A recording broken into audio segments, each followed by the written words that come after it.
మీ అందరికీ చాక్లెట్స్ తింటే పళ్ళు పుచ్చిపోతాయని తెలిసే ఉంటుంది. కానీ చాక్లెట్స్ తినకపోయినా చాటింగ్ చేస్తే పళ్ళు పుచ్చిపోతాయని మీకు తెలుసా? ఏం మాట్లాడుతున్నారండి మీరు అని షాక్ అవుతున్నారా? అవునండి, మీరు విన్నది నిజమే. మీరు మీ ఫ్రెండ్స్తో మాట్లాడితే మీ నోట్లో సలైవా బాగా ప్రొడ్యూస్ అవుతుంది.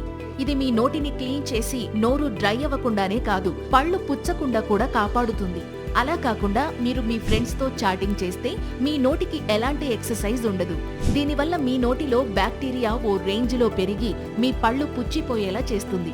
కాబట్టి మీరు ఇక నుంచి మీ ఫ్రెండ్స్తో చాటింగ్తో కాకుండా నోటితో మాట్లాడితే మీ ఫ్రెండ్షిప్పే కాదు, మీ నోరు కూడా హెల్దీగా ఉంటుంది. ఈ ఇన్ఫర్మేషన్ మీకు నచ్చినట్లయితే ఈ వీడియోని లైక్ చేసి కాల్ చేయకుండా చాటింగ్ చేసే మీ ఫ్రెండ్స్కి వెంటనే షేర్ చేయండి. Thank you.